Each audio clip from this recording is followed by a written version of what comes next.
Hello বন্ধুরা, আশা করি সকলে খুব ভালো আছো। আহারে বিহারের নতুন একটা ব্লগে তোমাদেরকে স্বাগত জানাই। বন্ধুরা, আজ আমি তোমাদের সাথে যে রেসিপিটা শেয়ার করতে চলেছি সেটা যদিও সম্পূর্ণরূপে নিরামিষ, তবুও এটা দেখতে যতটা ডিলিশিয়াস, খেতে কিন্তু ঠিক ততটাই সুস্বাদু।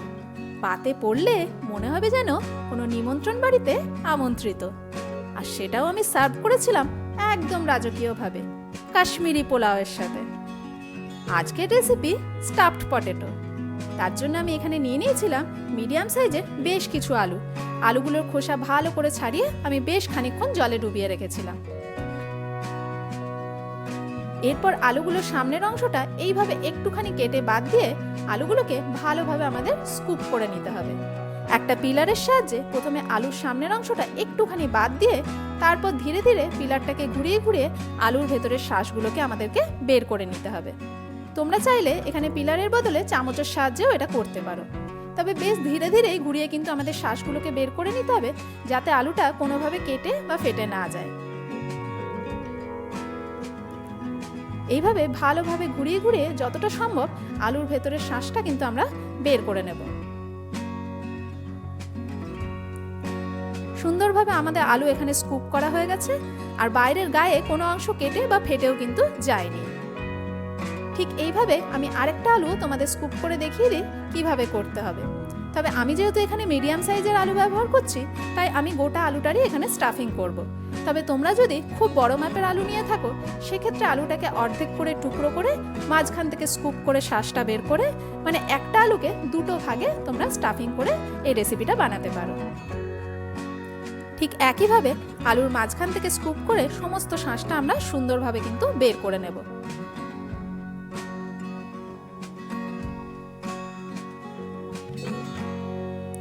এখানে সমস্ত আলু আমাদের সুন্দরভাবে স্কুপ করা হয়ে গেছে। আমি খানিকক্ষণ জলে ডুবিয়ে রেখেছিলাম, তবে ভাজার আগে আলুগুলোকে কিন্তু ভালোভাবে মুছে শুকিয়ে নিতে হবে। আমি এখানে বানিয়ে নেব একটা মশলা। তার জন্য নিয়ে নিয়েছি মোটামুটি 8 থেকে 10টা কাজু, বড় চামচের 1 চামচ পোস্ত, বড় চামচের 1 চামচ চারমগজ, আর প্রায় 10 থেকে 12টা টুকরো মতো নারকেল। সেগুলোকে আমি খুব সুন্দর একটা পেস্ট বানিয়ে নেব।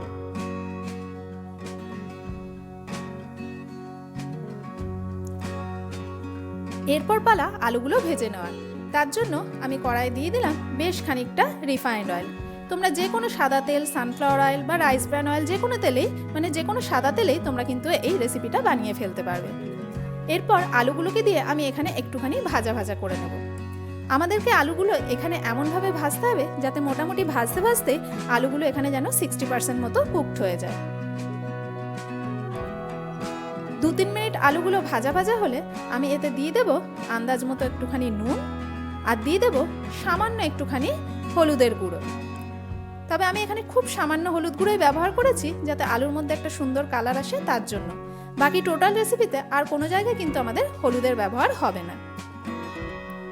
নুন হলুদটা দিয়েও আমাদের বেশ খানিকক্ষণ আরও ভেজে নিতে হবে। মোটামুটি আলুগুলো গোল্ডেন ব্রাউন কালার হওয়া অবধি আমাদের আলুগুলোকে এখানে ভেজে নিতে হবে।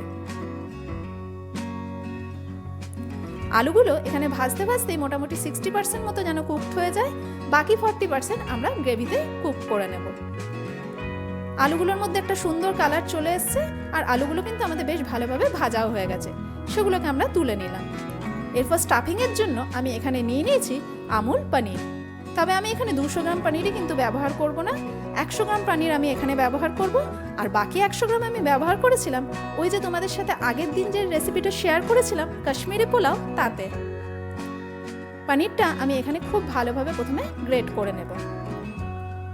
আর এরপরে আমি মিশিয়ে দেবো আরও বেশ কিছু জিনিস। দিয়ে দিলাম সামান্য একটুখানি খোয়া ক্ষীর। আমি এখানে মোটামুটি 50 গ্রাম মতো খোয়া নিয়েছিলাম, তবে খুব বেশি খোয়া নেওয়ার দরকার নেই, তাতে কিন্তু স্টাফিংটা বেশি মিষ্টি হয়ে যাবে। আর দিয়ে দিয়েছিলাম প্রায় 8 থেকে 10টা মতো কাজু ক্রাশ করে। নারকেলগুলোকেও ছোট ছোট কুচি করে এখানে দিয়েছিলাম কাঁচা লঙ্কা কুচি, ধনে পাতা কুচি, আর একটুখানি ভাজা মশলা। আমি এখানে ধনে, জিরে, শুকনো লঙ্কা আর তেজপাতা শুকনো খোলায় ভেজে গুঁড়ো করে রেখেছিলাম। আর দিয়ে দিলাম আন্দাজ মতো নুন। সবগুলোকে দিয়ে এখানে খুব ভালোভাবে মিক্স করে নিতে হবে। এখানে কিন্তু স্টাফিংটা ঝুরঝুরেই থাকবে, এর ফলে আমাদের আলু স্টাফিং করতে সুবিধাও হবে। তবে তোমরা যদি ভাবো এই ঝরঝরে স্টাফিং আলু থেকে বেরিয়ে যাবে, সেরকম কিন্তু কোনোটাই হবে না। তোমরা ফুল রেসিপিটা দেখো, তাহলেই বুঝতে পারবে সেরকম কোনো অসুবিধাই হবে না। স্টাফিং আমাদের ভালোভাবে রেডি হয়ে গেছে। এরপর পালা পুরটা ভরে নেওয়ার। আমি অলরেডি একটা আলুর ভেতরে পুর ভরে নিয়েছিলাম। আমি তোমাদের দেখাই কিভাবে পুরটা ভরবে। এইভাবে আঙুলের সাহায্যে হালকা প্রেস করে করে আমাদের পুরটা এখানে ভরে নিতে হবে। হালকা প্রেস করার ফলে এখানে ভেতরে যে স্টাফিংটা আমরা ভরছি সেটা যেমন জমাট বেঁধে থাকবে, তেমনি আলুর পেট ভরে পুরটা থাকার ফলে খেতেও কিন্তু অসাধারণ হবে। আর তার ফলে এটা জমাট বেঁধে থাকার ফলে আলুর পুরটা কিন্তু কোনোভাবেই বেরিয়ে যাবে না। তবে এটা কিন্তু হালকা হাতেই প্রেস করতে হবে, এতটাও বেশি প্রেস করো না যে কোনোভাবে আলুটা যেন ভেঙে না যায়, কারণ আলুটা যেহেতু আমাদের অলরেডি এখানে 60% মতো কুকড হয়ে আছে।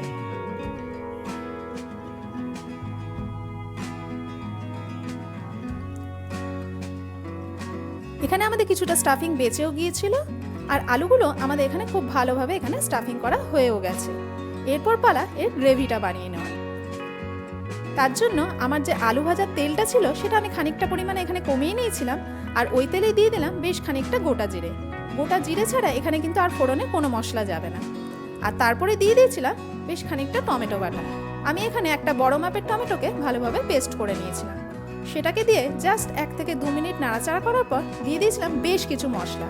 দিয়ে দিয়েছিলাম ধনে গুঁড়ো, জিরে গুঁড়ো, গোলমরিচের গুঁড়ো, কাশ্মীরি লঙ্কার গুঁড়ো, সামান্য একটুখানি চিনি আর আন্দাজ মতো নুন। চিনিটা কিন্তু এখানে খুবই সামান্য দিতে হবে, জাস্ট কালারটাকে এনহ্যান্স করার জন্য। যেহেতু স্টাফিংয়ের মধ্যে অলরেডি আমাদের খোয়া নারকেল দেওয়া আছে, তাই চিনিটা এখানে বেশি দিলে গ্রেভিটা কিন্তু খুব মিষ্টি হয়ে যাবে। তবে এই রান্নায় আমি মশলা কিন্তু খুব কম পরিমাণে ব্যবহার করেছি। যেটা আমাদের বেশি পরিমাণে লাগবে সেটা হচ্ছে আমরা যে পেস্টটা বানিয়ে রেখেছিলাম সেটা। মশলা ভালোভাবে কষানো হয়ে গেলে তাতে আমি দিয়ে দিলাম ওই যে কাজু আর নারকেলের পেস্টটা বানিয়ে রেখেছিলাম সেটাও আমি এখানে মোটামুটি দিয়ে দিয়েছিলাম প্রায় 4 চামচ মতো। একটুখানি পেস্ট আমার বেঁচেও গিয়েছিল। পেস্টটাকে দিয়ে খুব ভালোভাবে মিক্স করে মশলাটাকে আমাদের কিন্তু এইখানে একটু সময় নিয়ে কষাতে হবে। মশলা যত ভালো কষানো হবে গ্রেভি কিন্তু ততটাই টেস্টি হবে। কাজু দেওয়ার ফলে যেহেতু এটা একটু টাইট হয়ে যায়, তাই আমি একটুখানি মশলার বাটি ধোয়া জল এখানে অ্যাড করে দিলাম। সেটাকে দিয়েও খুব ভালোভাবে এটাকে মিক্স করে নেব, আর সেটাকে দিয়েও আমি আরও 2-3 মিনিট এখানে কষিয়ে নেব। বন্ধুরা, তোমরা দেখতে পাচ্ছ কি সুন্দর একটা ক্রিমি টেক্সচার এসছে, আর কালারটাও কিন্তু এখানে দুর্দান্ত এসছে। মশলা এখানে আমাদের ভালোভাবে কষানো হয়ে গেছে, কড়াই থেকে পুরোপুরি তেলও ছেড়ে দিয়েছে। সেই সময় আমরা অ্যাড করে দিলাম প্রয়োজন মতো জল, মানে ঠিক যতটা কনসিস্টেন্সি তোমরা চাও সেরকম জল এখানে অ্যাড করো। আমি এখানে গ্রেভিটা মিডিয়াম টেক্সচারে বানাবো, যাতে পোলাওয়ের সাথে খাওয়া যায়, না খুব ঘন না খুব পাতলা। জলটাকে দিয়ে ভালো করে মিক্স করে আমি জাস্ট 5টা মিনিটের জন্য এটাকে চাপা দিয়ে রেখে দেবো, যাতে মশলাটা এখানে ভালোভাবে কুকড হয়ে যায় আর ভালো করে মজেও যায়।